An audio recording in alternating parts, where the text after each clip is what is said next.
We developed a model called social impact bonds, which is essentially a partnership between a social investor putting capital into a social provider to deliver an intervention, but then government standing behind that provider who was repaying that investment on an outcomes basis, so only if certain social outcomes are achieved.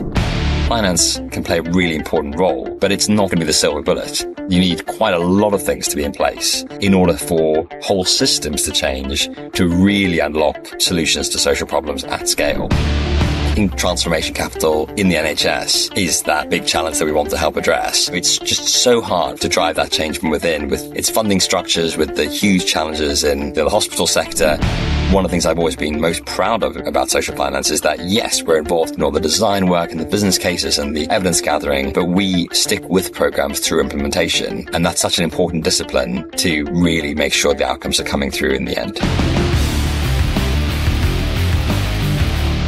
Adam, thank you for coming on the show today. We're going to do a deep dive into social impact financing. You are the Chief Executive Officer of Social Finance, which is interesting because you have told me that you don't consider yourself a finance person. But first things first, before we get into all that, you have a 900 plus day Duolingo streak going on. So I got to ask you about that. Well, I have to correct you. I have a nearly 1400 day Duolingo streak. So I've been going for coming up to 4 years now learning Greek. And that's because my partner is Greek. I would spend a good amount of time there. And I love the language, love the people, love the place, and trying to learn the language. Although even with all those Duolingo days, still haven't quite got there. Before we get into social finance, I want to first talk to you about young Adam Swersky. And if I'm right, you were born in South Africa and lived there for nearly your first decade in the world. And I guess that must have been during the 80s, if I back into your dates right. So tell me what these years growing up there were like for you. Yeah, late 80s, early 90s, obviously a momentous time in South African history. And obviously I was very, very young during that period. I think, South Africa is a really beautiful, incredible country, incredible people, phenomenally dynamic. We still go back regularly. It's a country that is extremely unequal. It's unequal now, predominantly from a perspective of wealth and income. When I grew up, it was profoundly unequal in terms of the racial divide and the appalling apartheid regime. And, it was a difficult time in the early 90s because of the level of and scale of change that was going on.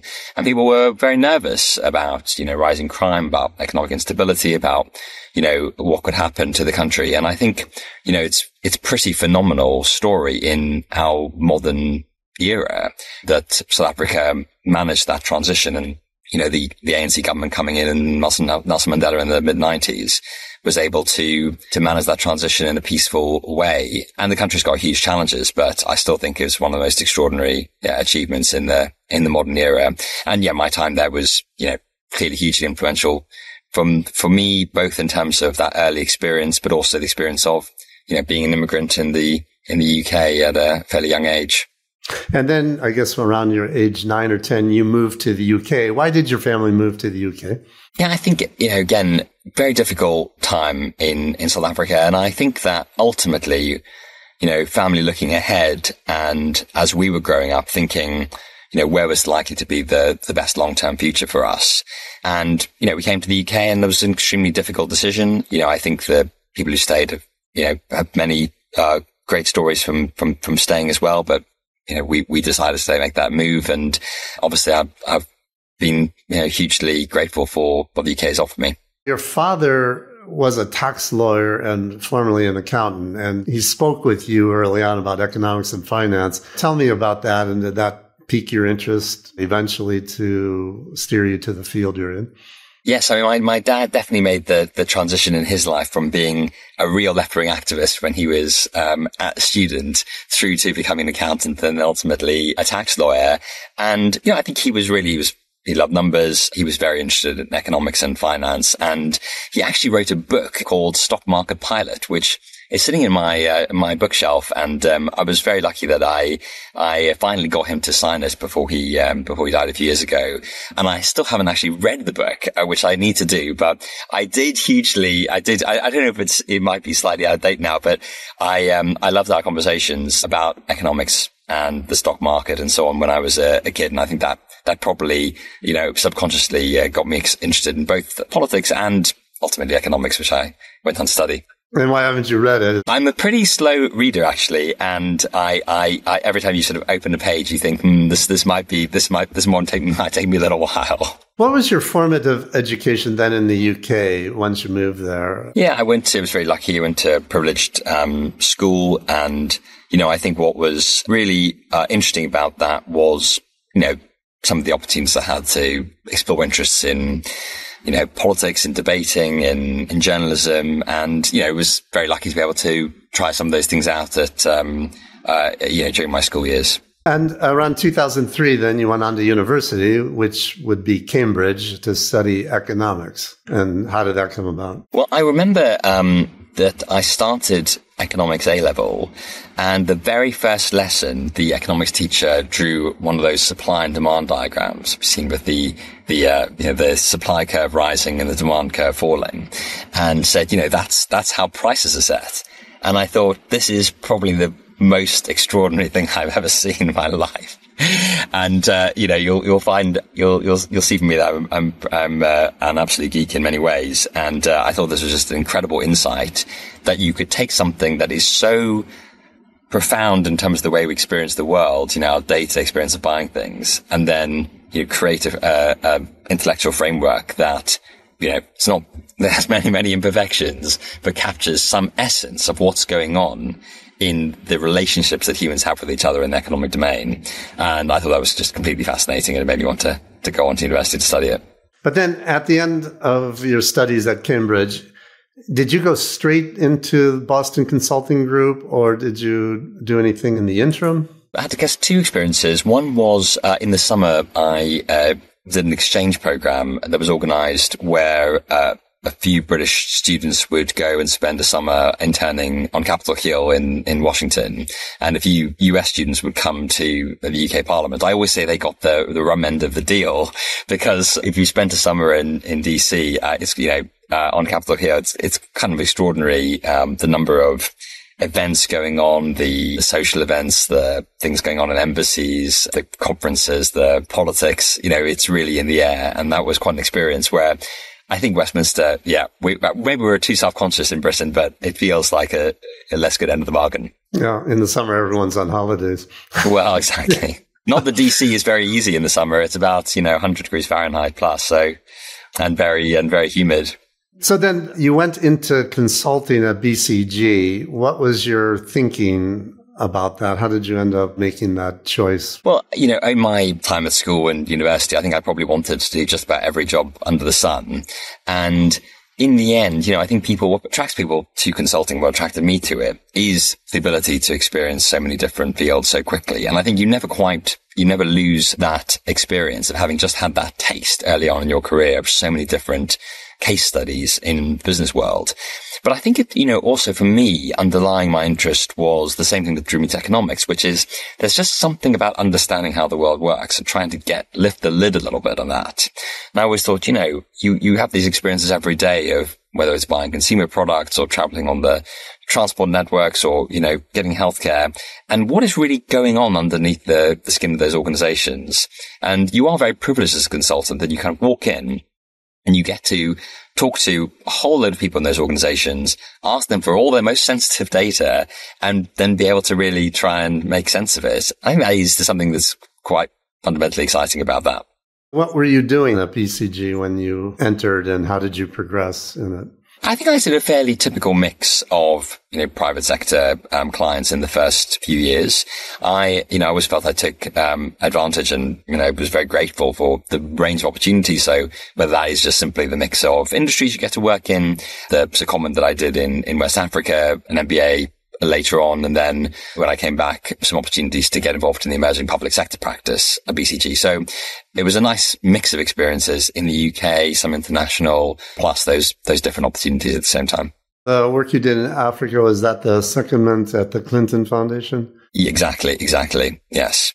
Can you explain? That was something to do with malaria? Yeah, it was a really, really fascinating and one of the sort of greatest, probably greatest experiences of my life. There had been a global effort, led by the Global Fund to, as one of the strategies to tackle malaria, to make medicine more available to people, to low-income households in Africa and Asia.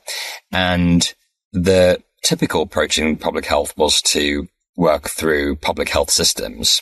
But the recognition in this case was that most people get their medicine from private pharmacies in these countries. So the idea was to subsidize the medicine, make it cheaper in the private pharmacy networks, and therefore make it more available.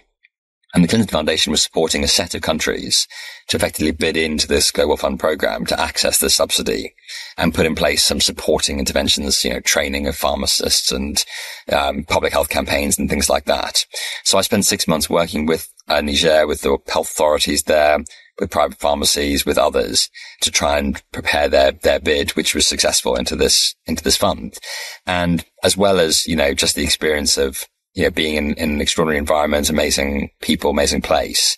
It was in my early 20s, and the opportunity to work on my own in this country and try and figure out how to get this done was, really a moment when I thought, oh, maybe I've learned something in my first couple of years that I can now figure some of this stuff out. It was a special time. The Clinton Foundation still quite active? I don't hear a whole lot about them lately. Yeah, I haven't stayed so close, but I know that they've done incredible work around particularly access to healthcare in a variety of settings. I mean, they became known early on, but before my time there, for doing essentially a sort of deal with manufacturers of HIV medication, which gave the manufacturers more certainty on production and therefore allowed significant reductions in cost. And that was a really exciting initiative that they led. Since then they've done a whole variety of things, but I haven't kept that in touch. And then you alluded to the fact you took a break in consulting and pursued an MBA at INSEAD. Why did you decide to do that? And I think you did that in Singapore, right? It was 8 months in Singapore and a 2-month exchange in Wharton, Pennsylvania. I think these things, if sometimes when you got an opportunity, it's too good to not go for. And I think the idea of spending time in Asia, which I'd never been to before, meeting a whole bunch of new people and learning a whole bunch of new things, that is quite an offer. And I wasn't sure I wanted to do a 2-year course. But, INSEAD has this wonderful benefit that you can do it all in 1 year, but intense. And maybe you don't get quite the same experience of, the other things people might do alongside their MBA. But, I had a wonderful experience and did all sorts of things in that year. Upon graduating, you went back to BCG for 3 more years, right? Exactly. Somewhere around the 2013, 2014 timeframe, you made a rapid gear shift from strategy consulting into a nonprofit. And that nonprofit was, of course, social finance. But at the same time, you also became a local counselor. How did this 2-track sudden change emerge? And what was behind all that? Yeah, I mean, I think there were times at BCG when I could sort of never imagine leaving. And there were so many, I learned so much, wonderful people and so many opportunities there. I think I've always had an interest in some political interest alongside more than other things I've been doing. And I think got to the point where various things converged. The one was that, especially with some friends, that some of my flatmates, some other friends that I had who were really engaged in the kind of political domain, maybe think, look, this is something that I do want to be part of my life at some point. And, at the same time, I was feeling like I had so many opportunities at BCG, but, that interest I had in politics and policy and how do you use some of these types of skills and use the kind of, techniques I've learned in consulting, but apply them to social challenges was something that became the moment when I realized that this is the moment to think about Trump, making that change. So, I remember in late, 2013, I had a sort of, it was one of those moments when, I came home from a long walk with friends. And I sent an email to people in Northwest London I knew in the Labour Party who were selecting candidates for the local council elections. And I said, is it too late to consider me? And they said, no, but if you have to come, you need to come in 2 days' time on Saturday morning to, be interviewed. I said, okay, I'll be there. And then they, after that interview, they said, we can put you forward, but you need to come on Tuesday night for the final, selection meeting. And a slightly bizarre story, but I was booked in to fly to Iceland that day to present the findings of a report that we did on tourism, on the future of tourism in Iceland at a conference that was opened by the Prime Minister of Iceland. So I thought, well, I can't miss that. But the flight got back at 8:10 to Heathrow, and the meeting started in Northwest London at 8 p.m. And they said, look, there's 4 other candidates, so there'll be 10 minutes each. If you can get there by 8:40, we can slot you in. Otherwise, basically, you've lost your chance. And, there's a whole series of events that got me from, the aircraft door to the meeting in 30 minutes, which I think is probably a world record. And I managed to get there. I managed to do my speech and was selected. And that moment I knew, okay, now I'm going to make this transition happen, and was very fortunate that a colleague at BCG introduced me to social finance, and immediately connected with the people there and made that work at the same time as running for the council. I also moved house at the same time. So all quite rapid. Being a local councillor, how long did that last? I was a councillor for 8 years. I was elected twice. The first time I was elected in 2014, I had the smallest majority on the council. So I really scraped in by the skin of my teeth. And I was convinced at various points in the counting that I was definitely going to lose, but I managed to scrape through. And the second time round, as happens in politics, things shifted slightly and it was a slightly better result. But, 8 years was a really good time on the council, and that came to an end in 2022. And then you decided that enough was enough? Yeah. I think of all these things, there is a bit of a time for them in your life. And I also realized that, I was so lucky to be able to work in social finance and be councillor at the same time and make that balance work.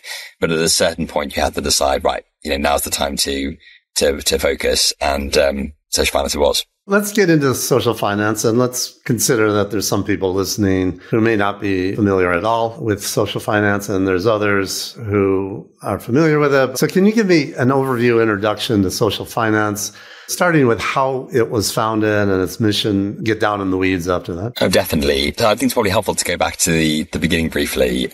We were founded, social finance is a not-for-profit company, so we're a true social enterprise, founded in 2007. In the early days of people thinking, there's this real opportunity to deploy finance in a way that delivers a return, but also generates social impact. And I think, we can talk a bit about what the ambitions were at the time for social finance. I joined in 2014, so this is slightly, historical for me as well. But I think quite early on, there was a sense of realization that if you're working on the kinds of problems that social finance is interested in, and we call them complex and enduring social problems, it's typically areas of acute social need, things like homelessness, around mental health, certain types of healthcare, people who've experienced prison, criminal justice, or have substance misuse issues. We're talking about quite acute social need. In the end, the scale funder, as you call it, is going to be always the government. The government, this is not groups of people who are going to pay for the services themselves. So we had to, if we existed to bring together social investors, socially motivated investors, and socially motivated or social organizations who deliver services, there had to be a third part of the triangle, which was government.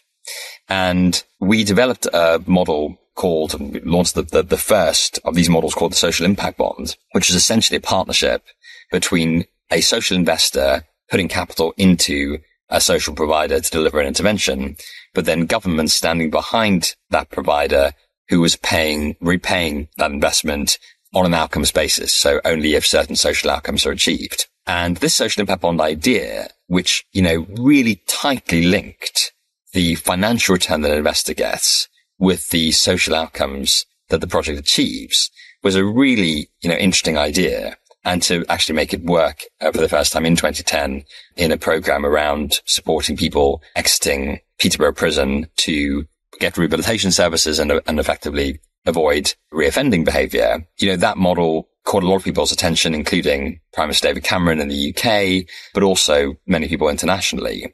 And over the subsequent 5+ years, that really spread in the UK and globally. And social finance was at the forefront of that, both in terms of our UK organization, but also sister organizations that emerged in the US, Netherlands, and Israel, all closely connected.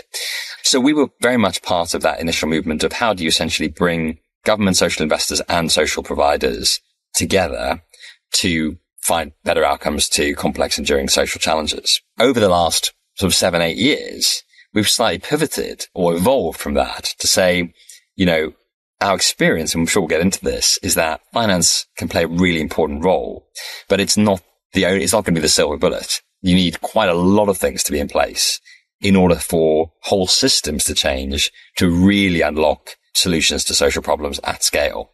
And so we've become interested in how do you change systems using finance as one of several tools, and critically in partnership with many others who are also in the same, going to be allies in your same movement to change systems. So that's how we've evolved over that period. It was founded in 2007. You've described what it was founded to do. It was founded by Zerani Cohen and David Blood and Toby Eccles, I think. Correct me if I'm wrong. That's right. What motivated them to do that? And also, when they founded it, how many people? What was the initial idea? Yeah, 100%. Now, I think that those early days in the 2000s, there were a number of organizations emerging, which were all focused on how do we had two worlds that never met. The one was the finance world, totally focused on maximizing financial returns. And then you had the social world, which was, raising donations, getting grants, trying to focus on delivering a social mission. And the two were so separate that, and this is true to this day, you get plenty of examples of charities that actually have quite large endowments where the committee that is managing the endowment is entirely focused on financial return, and the people then using, the funds coming from the endowment are entirely focused on social outcomes, to the point where sometimes those things are completely in conflict. And I think that we've, come a long way in terms of people's thinking about that. So we were very much part of this movement of how do you bridge between those two worlds and use finance to try and affect social change. And, Strong Cohen came from the venture capital industry, founded Apex Partners, and there was definitely a sense in this of why can't we back social entrepreneurs and help them to scale their ideas? There are so many good social businesses that operate at small scale, but we should, try and push those to operate at larger scale. And, I think our evolution quite quickly came in was that, in the end, if you work on the kinds of problems we do, then there's no, multi-million, billion pound exits from those. There will never be the outsized return because effectively the government makes sure that one's going to get rich off these types of programs that they are ultimately funding. And that's how we shifted into thinking, okay, this is about finance playing a role in partnerships between government, social organizations rather than, finance as the tool. It's worth saying that, in the era we were founded in 2007, there was something called the Commission on Unclaimed Assets, which was looking at how do you deploy assets that are locked up in dormant bank accounts in the UK. And there were various potential uses for this funding because these assets were going to be, they had no home anymore and they could be effectively redeployed. And the decision, came out of that, or the recommendation out of that commission was that you could set up a social investment wholesaler, which would invest in social investment intermediaries, co-invest in social investment intermediaries to support an ecosystem of these social investors who are going to go out and invest in socially motivated, in social organizations. And there was a thinking at the time, well, potentially social finance might just end up being the home for those unclaimed assets. In the end, a separate organization was set up, Fixed Society Capital, which Sir Ronald was very, very involved in as well at the time. And that became the social investment wholesaler of the UK. And we, acted independently, became an independent intermediary, which I think helped actually, it's one of the things that helped to create more of an ecosystem along with, others like Bridges Ventures and so on that were emerging at the same time. So they didn't see any place for this type of investment under Apex. This again goes before my time, and I think it's certainly a reflection which we might reflect on more that the whole impact investment sector has kind of gone into slightly two ways. I mean, it's a bit of a spectrum, you could argue, but at one end of the spectrum is people who are really focused on influencing financial markets to be more impactful and focused on impact. And, ESG sits there, but also, those who are more impact focused, but ultimately are kind of sitting on big institutional capital and thinking about how do you deploy that in a slightly more impactful way.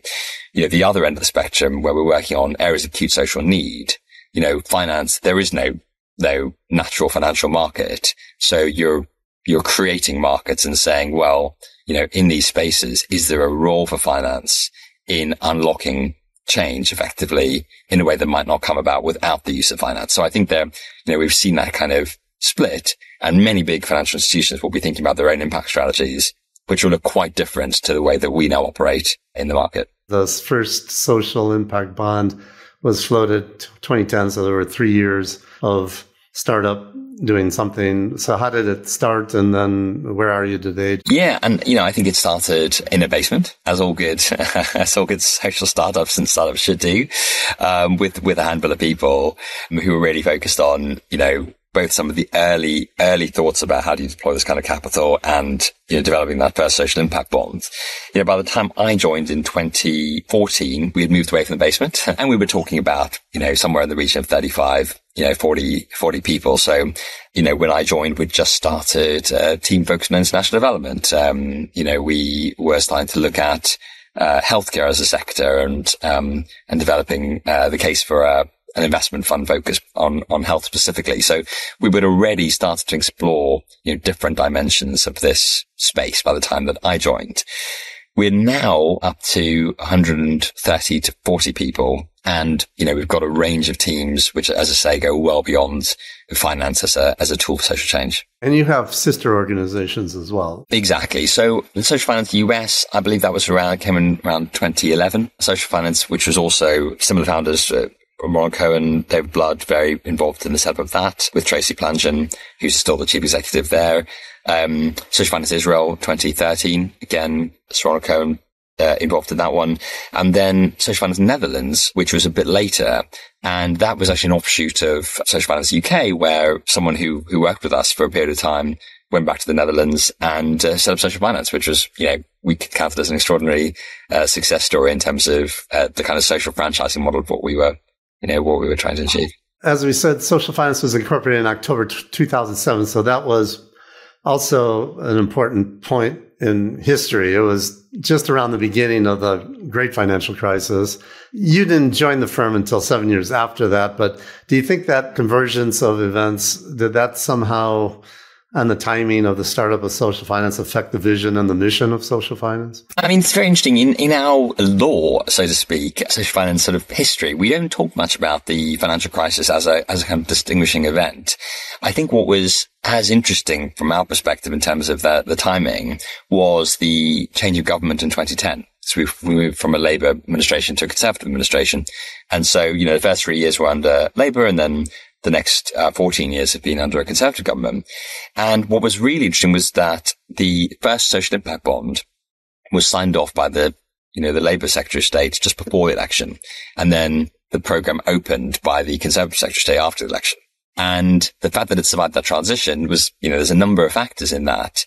But I think people from all parties could see that, different benefits in this kind of model. And as a route to, innovation and doing social change in a different way. And I think that has been really important to us as a entirely non-partisan, organization, that, there will be different political colors over our existence. But I think we can all get behind the kind of outcomes that we want to achieve, whether it's, reducing homelessness, reducing reoffending, improving life outcomes for children, young people, and so on. These are things which, all parties can agree on. Explain Social Finance's theory of change for using finance to produce transformative social impact, and make the case for how applying capital can solve social problems. And at the same time, I'd like to know what it cannot do. Well, I think almost let's start with the last bit, which is that I think, in our experience, it's never just about the finance. It's never just that there was a program that, in the kind of work that we do in the sort of again, acute end of need. It's never just that there's a lack of repayable investment, but finance can, unlock a different way of doing things. And I think there's a few things that we've noticed when you bring finance to the table. I think it does, we all talk in this sector about the importance of partnerships, and it is, it is really fundamental to our way of working. But I think often in the kind of partnerships that exist in the sector, people can get around the table and all say the right things, but are they 100% clear on exactly what they're all partnering to achieve? And when you bring finance to the table, it is a real forcing mechanism for creating partnerships where everyone is 100% clear on exactly what outcome we're all looking to achieve. And we're actually going to measure that. And if it's not going well, we're going to do something about it. And so that's the second point, really, which is that it does create a real focus on outcomes. It forces you to specify exactly what outcomes you want to achieve in advance. It forces you to measure those outcomes. And then, it forces a really rapid assessment of, how do we do better during the program delivery, which is something that actually, often we talk about the policy implementation gap in public policy. And this is a discipline mechanism to make sure you're really going to follow through implementation, because there are investors sitting behind that program who are dependent on those outcomes being achieved to get their investment back and to get a return. And so they are going to make sure that there is a real focus and that we make some changes live. I think it certainly brings, a different set of skills around the table, and, that sort of focus on data, on analysis, on driving through implementation, I think is really valuable. And then the final piece is that I do think bringing finance to the table can drive a focus on the sustainability of social programs. And this is in particular contrast to, some traditional forms of grant making, where, the grant can have real impact. But ultimately when it ends, the program tends to come to an end. Whereas if from the beginning, the system that you're working with knows that it will ultimately have to pay the money back, then the business case has to be there up front for, okay, we're not sure this is going to work, so it's fantastic that someone else is willing to put their capital at risk to test it out. But if it does work, then we will pay that money back. And actually, if that business case works, then why don't we just continue to fund it in the future again as well? So even once the initial project finance comes to an end, the system has a really clear case for why it should continue to fund that program. What type of challenges are well suited to be tackled by a social impact bond, and what kind of challenges are not? It's a great question, and it also speaks to our evolution of the way we've evolved with the social impact bond and also evolved around and beyond it. Now, I think the key areas that it really works is where you have a very kind of well-defined group of people, usually with some quite acute need. So we're talking, as I say, about people maybe with criminal justice experience or drug and alcohol issues who are rough sleeping, for example, and where you can define a very clear and measurable outcome that we can all agree is both really important for the people concerned and the communities that they live in, operate in, but also for the system in terms of usually, parts of government that are having to, address some of the response to these issues. So if you take rough sleeping, for example, everyone can agree that, it's a really important issue to address. It's a very well-defined group of people. We can put in place a very specific program and be fairly sure that, because it's a well-defined group of people with an intense need, that if those people get an outcome like finding a house at the end of it, it's the result of the program that we put in place, not just kind of other factors that happened at the same time. And the outcome in terms of those people being housed, is great, hopefully for the individuals, but also the government then, doesn't have to provide services that maybe rough sleepers need. And that could potentially even be cost effective for government at the same time. So that's a kind of really nice, example of where the social impact model, you can put a program around that and it can work well. Once all those features are not present, then it's going to be much more difficult. So for example, if you're working on early years, we've often been approached to look at, could we bring social investment into early years? Often the outcomes you're looking at are very long-term outcomes. They might be influenced by a lot of different things. It's going to take an awfully long time for the investors to get repaid. It's going to be hard to judge that one program was effective, and you might be working with quite a disparate group of people because you don't know, which of the children are the ones that you really need to focus on at that point. So there might be some ways around that, but just as an example, it's more challenging to define your social impact bond program for that sort of a challenge, that sort of issue. Social finance's first big achievement was the development and execution of the world's first social impact bond. And it was in a program that involving the Peterborough prison inmates.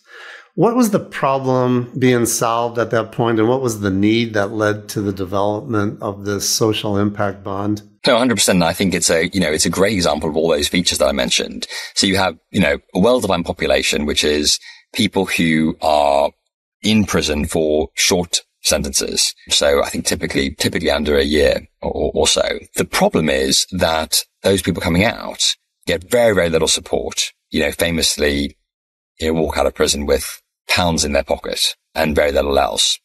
And the reoffending rate for that group of people is extremely high.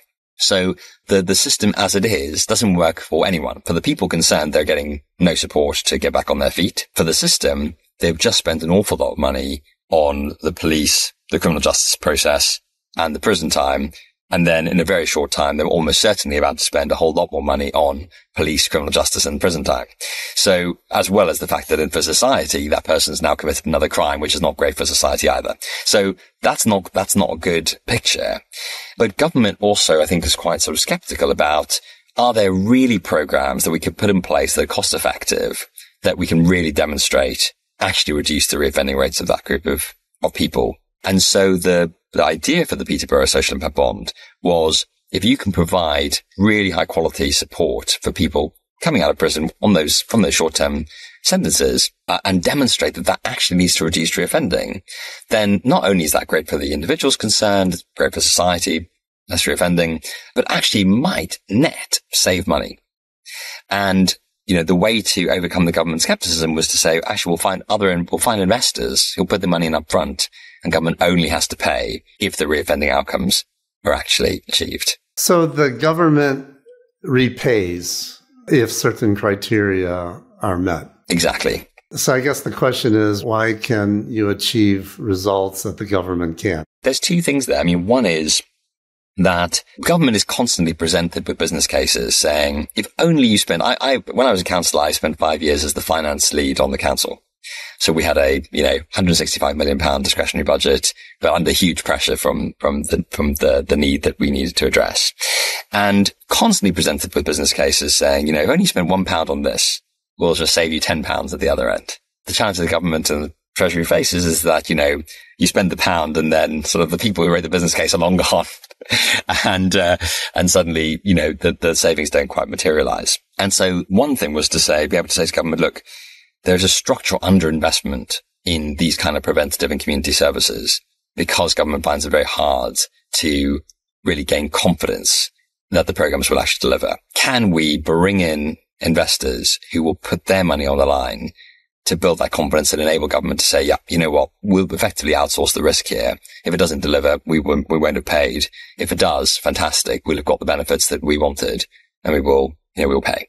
So that's kind of one element, which is the sort of structural, the upfront bit of getting government to invest in these services. But I think there is a second element, which is that, because of this policy implementation gap, government finds it hard, you spend a lot of time designing policy. And then when it gets into implementation, it's really hard to keep focusing the same level of focus when programs are being delivered for, years, when there's also other political priorities that emerge in the meantime. It's a structural challenge with government. And again, this is almost, saying, can we find a mechanism that enables structurally more focus on the implementation? And so you've now, asked investors to put their skin in the game and to make sure that they will keep that focus through the program delivery on actually delivering the outcomes. And if the outcomes are not being achieved, we're going to do something about it. Not, years later when there's an evaluation and says it didn't work, but actually during the program delivery, because we're seeing that data come through live. And, although social finance itself is not an investor, one of the things I've always been most proud of about social finance is that, yes, we're involved in all the design work and the business cases and the evidence gathering, but we stick with programs through implementation. And that's such an important discipline to really make sure the outcomes are coming through in the end. You're floating a bond and you have private investors investing in the bond to fund a third party service provider, perhaps. And the investors get repaid if the third party performs according to pre-established benchmarks. Am I right so far? You got it. But social finance is what, the arranger, or are you a fund, or do you have a fund that you raise and then you're like the general partner managing the service providers, or what? Yeah, so we've played a mix of roles because I think, in an emerging sector, you almost need to, dive in and play whatever role you need to. I would say the one thing, that's sort of not helpful about the name social impact bond is that it doesn't really operate like a bond. It operates more like project finance. So effectively, we're designing a project saying, right, this is the kind of intervention that we want to put, kind of program we want to put in place. Who are the partners who could deliver it? Which government departments will ultimately fund it on the basis of the outcomes achieved? What are the metrics that we're going to use? What's the evidence for how much money it's going to cost to deliver what kind of outcomes? So we do all that some design work. And then you work out your financial model and work out how much capital is required to fund the program up to the point where outcomes are achieved and payments are released by government. And then you go and raise your capital, your project finance effectively to fund the vehicle, which is totally a special purpose vehicle for that period of time. So that was kind of the original social impact bonds, really sort of project finance vehicles. We have managed a couple of funds. We have a slightly different model now. And that also has evolved over time where, yes, essentially instead of just doing it around one project, raise a pool of capital and then look at, multiple opportunities, which could in some cases be direct enterprise investments, so more traditional, or could be these kind of social impact bond investments where the return is contingent on social outcomes. Sorry to bring up money, but this is an investment podcast. How do you get paid? Do you get a fee for arranging this? And is that benchmark based as well? Yeah. So I think, again, in some cases, it's been the investor who's funded either, again, the initial stages or on a what we call performance management type basis. So we also will then stick with the project to work with make sure the data's being collected, run the financials, provide support through the program and so on. An investor might pay for that as well. Most of our funding now comes from doing projects and programs, usually with government partners or large international multilateral organizations. So it operates more on a kind of consultancy type basis, running projects. But in the cases where we still do work on investments, then, the investor will cover our costs. Okay. So in the case of the Peterborough One Service social impact bond, how much was raised? What was the structure? And what was the result? Because I imagine this has come out of the wash now, right? We've got some history and you've been able to measure things. So we raised £5 million from a mixture of, in that case, trusts and foundations. So those were organizations which were largely philanthropic, but who were really keen to try out social investment. The program started in 2010. The actual intervention ran for 2 years, which are 2 cycles of people coming out of prison. And we then measured reoffending rates over a period of time after the program ended and compared that to what's called a matched cohort. So essentially looking at similar groups of people who were coming out of different prisons around the country on similar types of sentences, similar demographics and so on. And we found in the end there was a reduction in reoffending of just over 8%, which triggered a return to the investors, a small return to investors, I should say. And that was exciting because, in the evidence base around reoffending programs to reduce reoffending, I should say, there isn't actually a huge amount of success stories. So the fact that based on a pretty rigorous, calculation of reoffending rates versus the matched cohort, the program was found to have reduced it by a significant amount. No, what were you funding? I mean, what was the service? Oh, it was the intervention. So the intervention was a consortium program. St. Giles Trust played a big role in that, with some other organizations as well.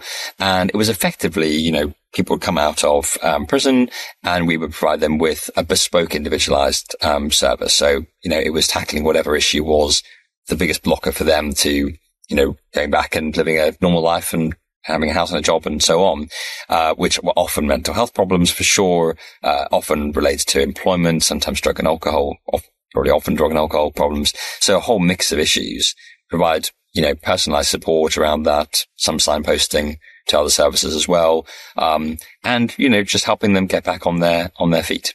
And so the government repaid the £5 million investment. And then there was a return on top of that, which you indicated was rather low, single digit, I suppose. Exactly.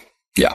That was your first project. Your next big project was a social investment funded program running a large scale pilot program in the West Midlands. Tell me about that one. When I joined social finance, the dossier that I was handed my first few weeks was looking at, which was a very lucky dossier. I'm, you know, incredibly grateful for having the chance to work on this over the last few years for many reasons. But it was looking at this issue of people who are out of work with a health barrier. So typically people who are out of work for a long time have some kind of health issue. And the biggest challenge is often mental health issues. And even, you know, when we were looking at it, you know, nearly 10 years ago, there were over 2 million people who were in this category. So out of work, working age people, but not in work because of a health issue, 50% of which plus was related to mental health. And, you know, the reason I say I was fortunate to look at this was a couple of things. You know, one is we saw very early on that there was a model of support, of employment support, that in multiple academic studies had shown huge promise. You know, success rates that were twice as good as the alternative interventions. So, you know, and yet this model had not expanded widely in the UK. There was some sort of test sites. There was some government endorsement through NICE, for example, as a quality standards agency, but it hadn't had widespread adoption. So, you know, it's a real gift that we've got this significant social challenge causing not only huge problems for the people who are out of work, but also a significant cost to the government, around over £50 billion a year, an intervention that had really been demonstrated to work. So we started by creating a social impact bond, which is called the Mental Health and Employment Partnership Program, or MHEP. That model we started in 3 areas in 2016. And the idea was sort of twofold. One was, you know, can we test how this evidence-based model operates and delivers under different kinds of contractual and financial conditions? Up to the time, you'd seen these academic results and you'd seen some pilots. But what happens when you apply the, you know, outcomes-based funding and, you know, external investment? Suddenly you're going to have a different level of scrutiny on the outcomes being achieved. So the one was, you know, do the results stand up under that, on that basis? And the second was that one of our, you know, beliefs about why that model hasn't scaled or had not scaled is that it was funded by, you know, local authorities or some NHS organizations locally. But the big money for employment comes from DWP in the UK, the Social Security Department, which funds big national programs. And we hadn't yet seen DWP find ways of funding this type of model. So we thought, okay, could we use this as a test case to see if we can combine some of the local funding, which is really important because it creates that connection to the health system, with some national funding that could help to scale the model? And we brought all those different types of money together in this project finance vehicle. We raised investment from Big Issue Invest, and we started deploying it in 3 areas in 2016. And we had opportunities to continue to expand that model to up to 14 areas by around 2019-20. And it's currently now, the project's coming to an end to the other side. And during that time, you know, over 2,000 people with severe mental illness, learning disabilities, or drug and alcohol conditions have been supported to find paid and hopefully fulfilling work. So it was a really exciting model to be part of in the early days. But then it was also a really interesting case study of how social finance takes a social impact bond program, which has got some early and interesting and exciting results, and thinks about, well, how do you now use that to help change how a system works, not just, you know, continue to fund specific projects in specific places. To get this in my mind, the investors are like limited partners, and then there's the people that you're investing in. Yeah, I mean, I think we generally call ourselves the intermediary, sort of broker, you know, bringing the pieces together. Yeah. So you're actively involved with the service provider, whereas the investors are not. Yes. I mean, we certainly, I mean, they, you know, the role that we've played is to help find the service providers, working with the local authorities, councils, NHS trusts that are involved. And then as the investment runs, we will have the direct relationship with the service providers. Exactly. Is there a typical maturity you would expect a bond to go out for? I mean, I think we find that, almost the longer the better, in terms of really allowing programs to mature, to learn, to get results. When we started this mental health employment partnership program, it was originally a 3-year program, but we were able to continue to extend it, through various means, raising more money, raising more capital, raising more, outcomes funding. And, as I say, that's all now lasted. It will, if it broadly comes to an end this year, it will have lasted around 8.5 years. So that's probably one of the longer ones. So they're typically, if you had to pick on 3, I would say 3-ish years. Yeah. Okay. People want to see that it works, I suppose. Yeah. And typically it's hard to secure actually the outcomes funding from government for longer periods of time. So they don't want to lock up their money for budgetary reasons as well as anything else. Is there an expected rate of return that one would expect from a social impact bond? Again, I think it is hard to, it's hard to pin down. I think in the end, we are talking about, social investors putting all their capital, at risk and, looking for, broadly speaking, sort of high single digits, I would say. Is there a default rate, meaning that you don't get the funding back because results haven't been achieved? I think this is where the challenge of, thinking about it as almost an asset class is that because it's project finance, each program, and this is one of the challenges of it as well, ends up being relatively bespoke. So it's quite hard to think about it as a kind of asset class with these benchmarks. But there have absolutely been programs that haven't returned all of their capital. That's definitely been the case in several programs, and others which have been either exceeded returns, lower returns, and so on. I guess the thing that the class of model that we haven't talked about, which is now what we're most excited about at Social Finance, is the model where the investor is a charity or foundation where they are investing instead of making grants. And so if you think about it, they're moving from a kind of minus 100% return into a 90% return or a 0% return. Probably not a positive return, actually. They're not really looking for a financial return. But what they are looking for is a way of making their grant money go further and for their grant money to generate more sustainable change. So it's kind of blended finance. Do they take the first losses and then the private investors are second in line? Yeah, I mean, I think there are there's other territory where blended finance is definitely something that we're really interested in. I think in these cases, and just to make it explicit, we've been working with Macmillan, the cancer charity, for the last few years, looking at using their funding to invest in end-of-life care services and now, thinking about wider types of health services. And, in that case, as I say, there is no co-investor in the current model. They're doing it all themselves and we are supporting them, and they're just, looking for as much capital return as they can get without having any positive return out of that. How do you develop deal flow? Because I guess that's your job. You put the projects together. Where does your deal flow come from? I think in the early days of social impact bonds, we had a lot of central government impetus around it. So I mentioned that David Cameron was a big champion, Jeremy Haywood was the cabinet secretary, and Duncan Smith, and so on. And so, for example, there was a point where, DWP issued around 10 social impact bonds. And they said explicitly, we want 10 social impact bonds, focused on supporting young people at risk of becoming not in education, employment or training. Similarly, you had another government department issuing a whole tranche around rough sleeping, for example. So there was a kind of wave where people were saying, well, we can issue a bunch of these. I think we haven't had that from central government in a number of years, since about 2016, really.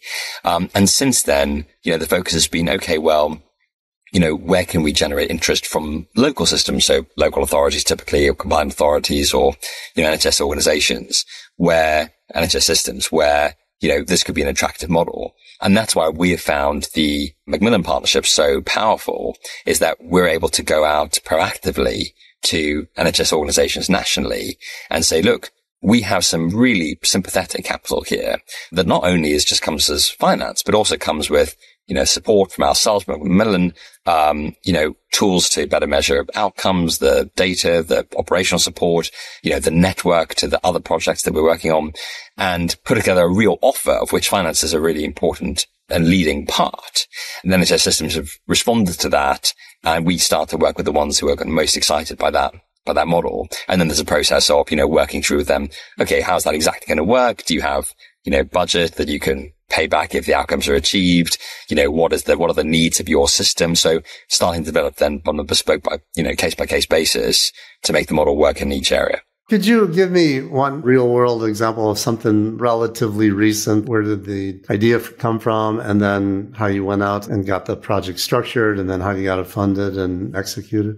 Yeah, I think a good example in this portfolio of investments in services to support people at end of life, there was an area in West London, Hillingdon, that we started working with actually probably back 8-9 years ago, and talking to them about the needs of their system in end of life care services. And, what we found, which is the case in many areas, is that at end of life, most people actually say that they would like to die in their usual place of residence, usually at home. But the reality is that many people end up dying in hospital. And that's not good for the individual, their family and carers in terms of the experience they have at that critical time of life, but also, it's not the right outcome for the system either. And we've been working with a model that was pioneered by Marie Curie, where essentially you have a point of access, point of contact for people at that stage of life who can get help when they need it. And if needed, actually get access to a rapid response nursing service. So the nurse will come around to the house pretty quickly. And that builds a lot of confidence that people don't actually need to just call the ambulance and go straight into hospital. So we invested in that single point of contact, in developing a single point of contact and rapid response nursing service in Hillingdon. And that's been a really important project. And I think, supported over 2,000 patients in the community, of which 90% are able to die in their usual place of residence. And I think also, to the point about sustainability, that service has been sustained since when the social investment came to an end in 2021. So another example of where it really helped make the case for that system to say, yeah, this is something that we should be part of our provision. And who were the investors that came into that? That was done through what we call the Care and Wellbeing Fund, which was a co-investment fund between Big Society Capital and Macmillan. Are the impacts always easy to assess, or are they difficult to assess due to poor benchmarking data, or maybe the absence of data sharing platforms and so forth? Yeah, I would say never easy is the short answer to that one. I mean, I think you've got challenges at multiple levels. The first challenge is, can you define a measurable outcome that we can all agree on and that we can measure quite precisely. So, when I was working on the mental health and employment program, we thought, well, that's quite easy because all you need to measure is do people get a job? And of course, it's not that easy at all because, what do you count as a job? Is it 1 day in work? Is it 8 hours, 4 hours, part-time work? Or do they have to sustain their job for maybe 6 weeks? Or I think the European programs often work with 3 months. Or do you look at longest periods of sustainment, 6 months, 12 months? What if they got a different, had 2 jobs? What if they got a job and then left and then got another job and were, so anyway, and these were, I slightly jest, but actually these were legitimately the conversations we were having with providers about, do you count this outcome or not, or that outcome, and trying to be authentic to, what you're actually trying to achieve in the end, which is, a better life for the individual, the system benefiting in terms of reduced welfare spend and so on. So it's really important. Can you all agree on something which at least, it's not going to be perfect, but at least it gets you sort of most of the way there. And by the way, if you can't, then maybe social investment is not the right model. And actually there are some different things we should be thinking about. Maybe we need to start earlier in the process around what is the right kind of data architecture and how do you bring in different, ways of measuring outcomes and so on. But that's a whole sort of different topic. Assuming you can actually agree on an outcome, then I think you've got to be really, proportionate about what data you're going to collect, because especially for small scale social services, social programs, data collection is really expensive and burdensome. And, you often get into a situation where the model, the program that you're actually funding is about an individual, a caseworker sitting with their client, trying to support them to achieve an outcome. And you want that interaction to be a really kind of important moment where the magic happens and where, you can make progress. And the risk is that you spend 90% of the time asking the person to fill in some forms because there's all this data to collect. And there's a huge gap, I think, between the government, funders, the investors, often us, who are saying, well, it doesn't sound very burdensome. And the providers are saying, well, actually, collecting this data is causing an enormous amount of challenge. So I think you really got to think about being proportionate. And one of the things that I think we think quite hard about is the data, of course, has to be ultimately useful to the funder and to the investor. And, the reason you collect the data is not least to make the case that, to trigger the outcome payments, but also make the case that actually the thing is working and to be able to make adjustments if it's not working. But I think it works really well when that data is also useful for the delivery team themselves, maybe the service leadership and so on, but actually even better if it's the frontline staff can get some value from that data. And again, if I use the example of the employment model, what we did there is, we've been thinking a lot about, now that we've moved beyond the social impact bond and we've been working on providing support to the sector as it grows, we've been thinking about, okay, how do we, support services all around the country to collect the quality of data that we were able to collect when we were doing it at small scale, with investors sitting over the model and all of that. And we built a reporting tool which essentially allows people to take the spreadsheets that they collect routinely in their interactions with customers and just, upload them and get very quick access to the outcomes, to simple dashboards about the outcomes they've achieved, instead of trying to, go line by line, add up a number of jobs and all of that sort of stuff. So that was supposed to just make, the idea of that is that it just makes it a lot easier for the providers themselves to get value from the data they're collecting for the funder. But, the tool was the sort of fancy bit. Actually, one of the big pieces of value in the process to get there was simply looking around the sector and saying, what are all the data points that people are collecting? There's hundreds of them. And can we standardize in a simple set? Okay, you might need to collect all kinds of data points for your own reasons, but just collect these 10. And if everybody just collects these 10, then we can get some really crisp outcomes data. And we can also start doing all those things that you talked about around benchmarks, understanding performance and all the rest of it. And I think that's quite a big piece of that puzzle. What are the execution risks associated with the issuance of social impact bonds? Are there risks that the social service provider is ill-equipped to implement the program correctly? There's many risks in terms of absolutely, the provider, the quality of the provider today, but also, one or two key people leave and suddenly we're starting kind of from scratch. Of course, there are things that you don't expect. We're trying to help people into work during COVID. That wasn't very straightforward. It's supposed to be a personalized program where people get access to support sitting in cafes. And of course, everything was remote. So, all sorts of things happen, I think, which is, I think, standard in any really real investment. One of the things I think is a bit distinct is that, and people don't expect from social impact bonds, is that, typically the hardest part is typically the government funder in the end who's going to pay for the outcomes, because you are working with government is big. They've got many, many standard ways of doing things. And often we're asking them to do something a little bit different. So I'll just give you, and that can drive the needs of government funders can drive actually a lot of complexity in the delivery of the program. So, a classic example is that departments have typically got annual budgets. And so they might commit to something for 3 years, but they say, well, we're going to spend £100 this year, £200 next year, £150 in year 3. Of course, that money is supposed to fund payments based on the outcomes achieved in those years. But what if you achieved half the number of outcomes in year 1 and twice the number of outcomes in year 2? Well, maybe you can't, the government can't say, well, we'll just, push some of the year 1 funding into year 2.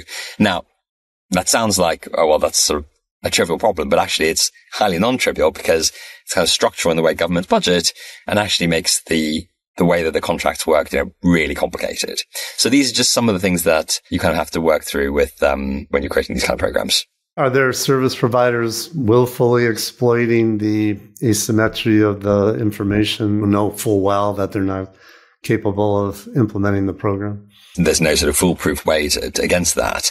What I would say is, one of the things about, again, social impact bonds that's different to what's called payment by results programs. So essentially, government has quite a lot of contracts where they will pay on results, is that, you are trying to connect people into this, plug people into these programs that have the right ethos. So, fundamentally looking for socially motivated organizations, often from the community voluntary sector, and you're looking for socially motivated investors. And, that's not in any way sort of foolproof against people not doing the right thing. But I do think that at the margins, when people are making decisions about, well, we could do this to make more money, or we could do this to do the right thing, you're just, switching that calculus enough so that, you're more likely to be on the side of right.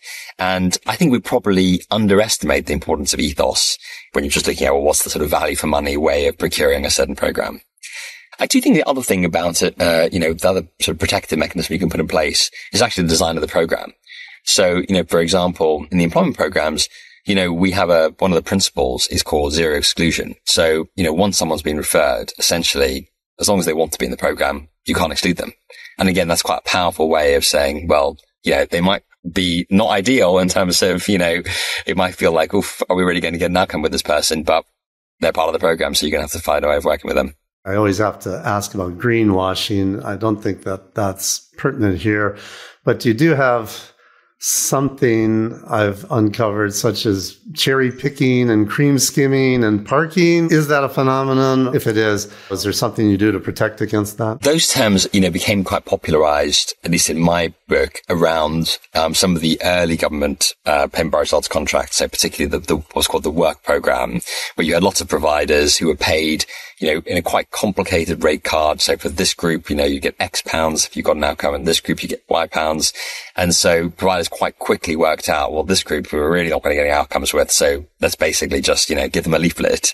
And this group we're going to get loads of outcomes with. So, we'll really kind of focus on those. And I think that, I think, as I say, a couple of sort of barriers, protective features around some of our programs to that. I do think the ethos point is really important, but also, you are trying to be really clear about the cohort that you're working with. So I think often when you overcomplicate programs, that's when you often get these kind of behaviors because, there's all sorts of oddities in the way that delivery doesn't quite match up what you planned in your design. But when you say, for example, we are working with, people in Hillingdon who are, identified as being in their last phase of life. Well, that's your population. And so there's really there's no getting around that.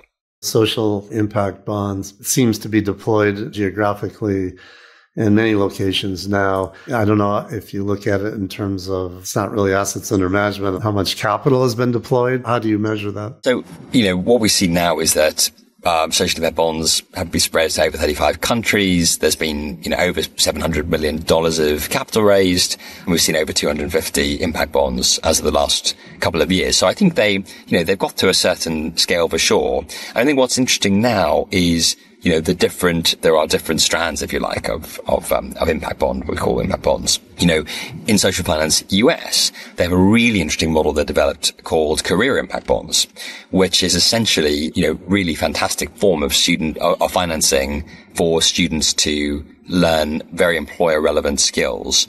And the finance there's sort of different versions of it, but finance is effectively repaid based on people getting jobs that are either above a certain earnings threshold or, that help them to, get jobs that they wanted to do. And that's in that market, doesn't translate perfectly to the UK, although I think it's really interesting. But in the US market, that's really making a big impact in terms of, the sort of economic mobility objectives that, are really important for, for example, for the US, for the Biden administration. And, as part of that, they're running working with Google on $100 million fund to support people become Google certified. And again, a really, really nice way of bringing impact, investment on an outcomes basis to solve a very specific and important and large scale challenge. In the UK, we're now really focused on how do you use the model to provide transformation capital to the health system and really help the NHS to make the kind of changes that's needed. And then in emerging markets, you have different kinds of impact bonds, some in middle income countries where governments are really exploring how you could use the model to solve problems like vocational education, and then also in lower income countries where development multilaterals and donors are looking at how do they help get better outcomes with the funding that they're providing as well. So there's an interesting spectrum of models that have emerged to really try and address different kinds of challenges. It seems like the lion's share of these, though, have been issued in Europe. Is that correct? Well, I think certainly the US was very active, and Congress passed the Pay for Success Act a number of years ago. There've been quite a few impact bonds in the US, and now the career impact bonds.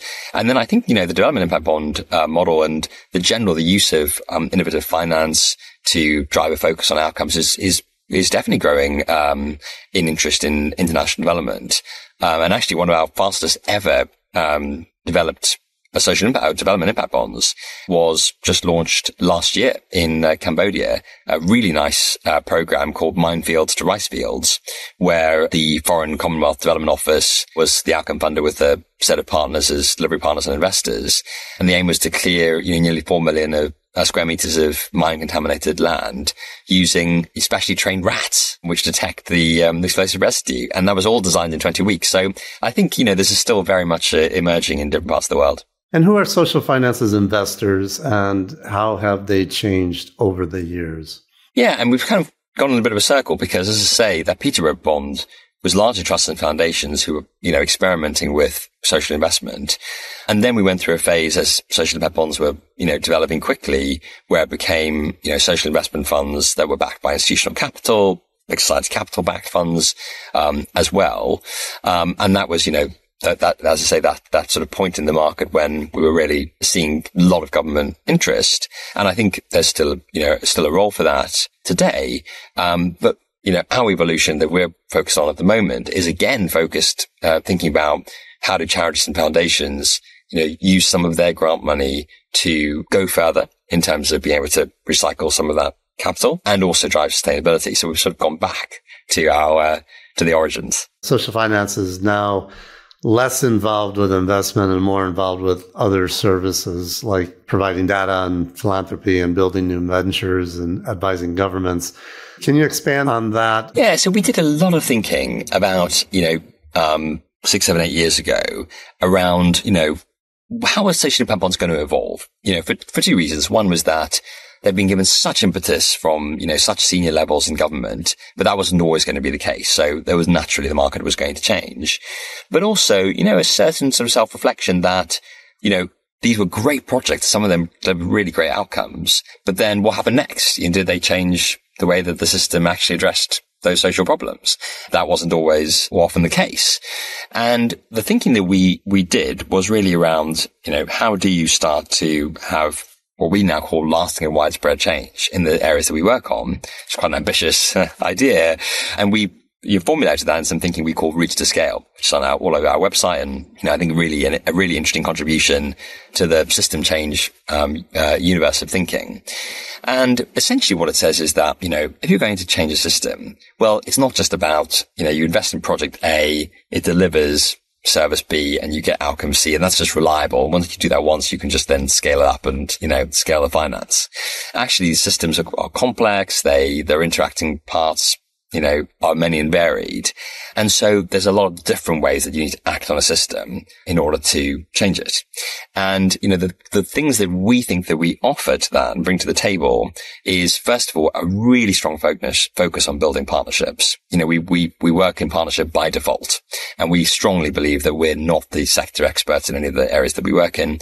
And so, we always work with others to bring that and to bring other skills. We do have particular capability around finance and funding. So that's obviously on the investment side, but also that real deep understanding of, how do funding flows work when you deliver a program in health, for example? You might be delivering benefits to, criminal justice system and local councils and so on.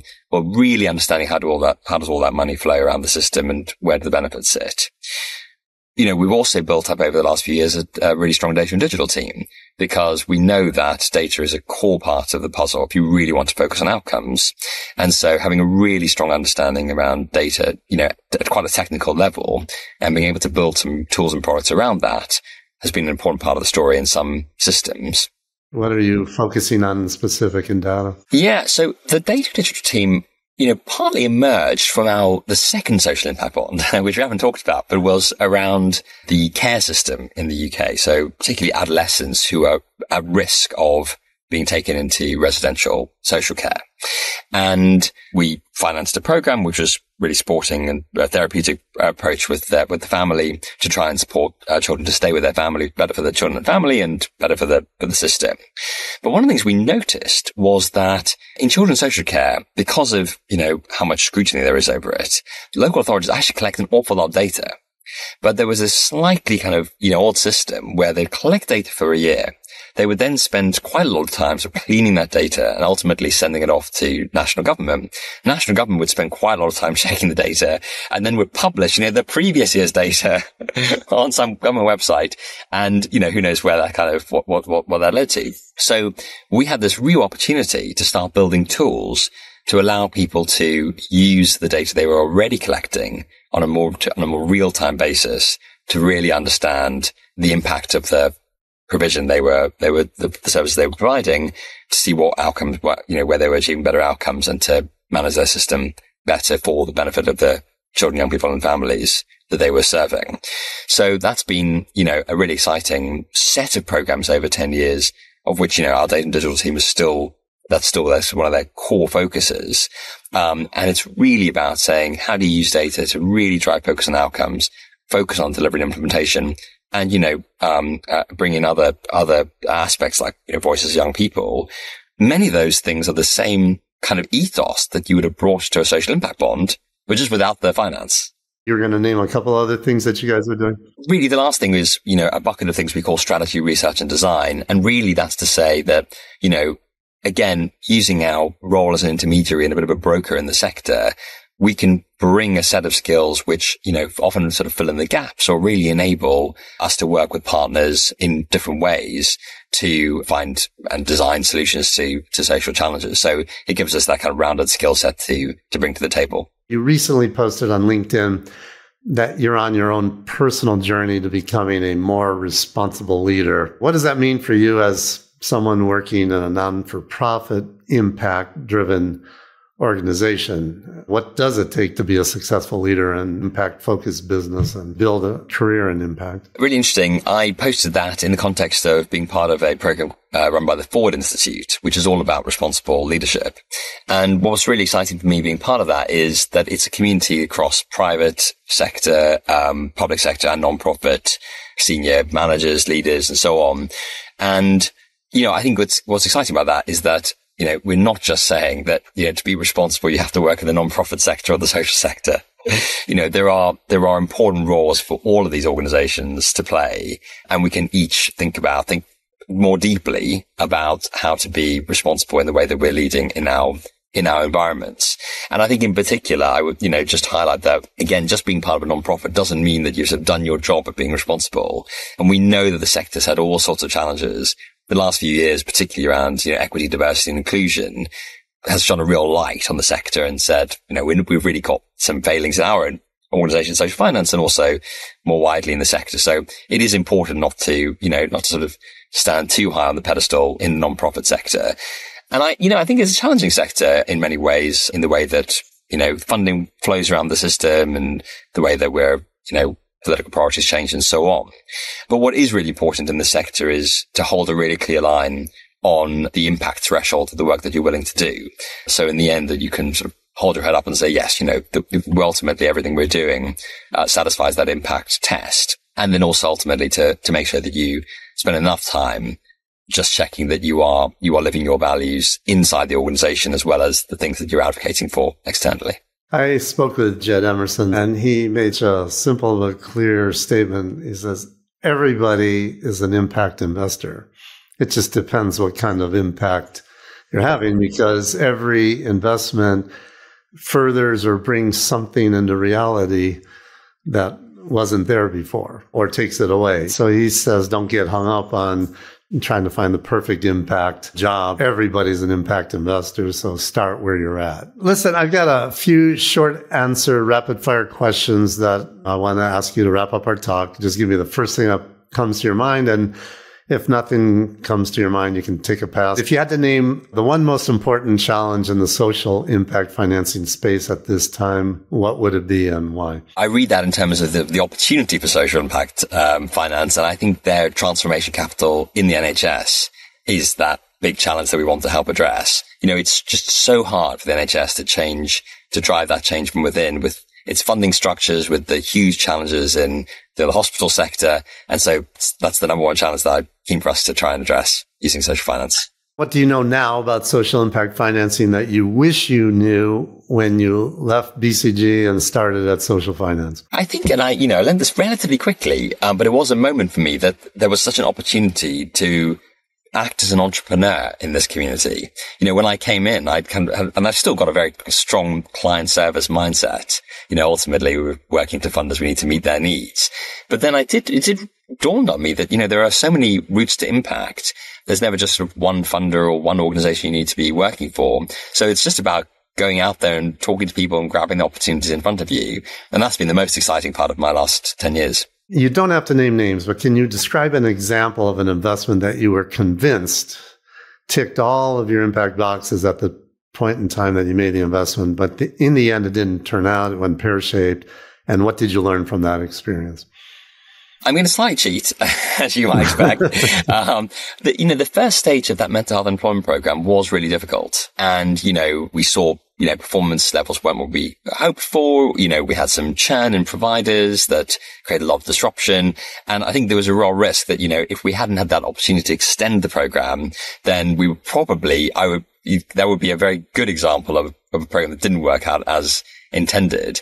We were lucky we had the opportunity to extend, and actually we learned an awful lot, in that sort of second phase to make it a much more successful program, and has lasted all these years. But we certainly learned, I think, in those couple of years that you do need to build in more resilience, and you do need to be able to support those providers more than we had expected. And now the converse, can you describe an investment that you were skeptical of, either at the time you invested or maybe you ultimately passed on it, and in the end, it turned out way better than you thought, and you were pleased you invested, or if you had passed, you wish you hadn't? What did you learn from that experience? I had some opportunity to work in the early days of our work on end-of-life care, and, that was not instinctively an area. I've given you those sort of features that I think work well with social impact bonds.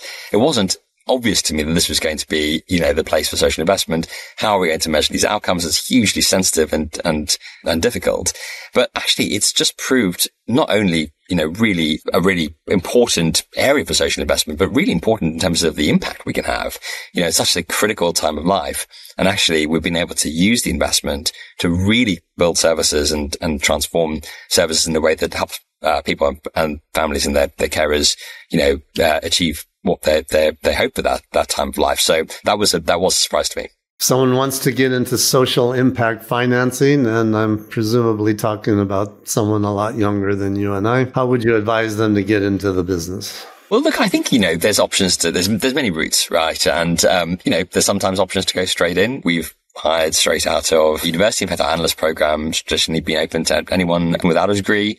Clearly, some people do get experience in mainstream finance houses, and that's really useful.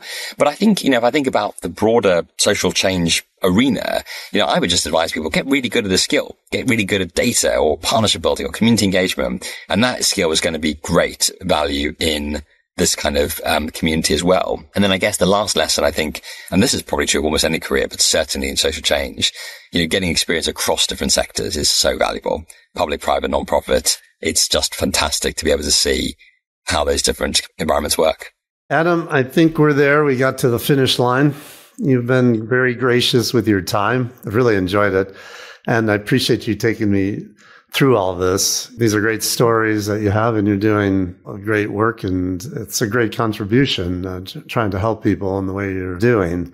Now, tell everybody about your websites and your social and all of that good stuff. Yeah, you can find us at socialfinance.org.uk and on LinkedIn as well. And what's the best way for people to contact you? I would get in touch on LinkedIn.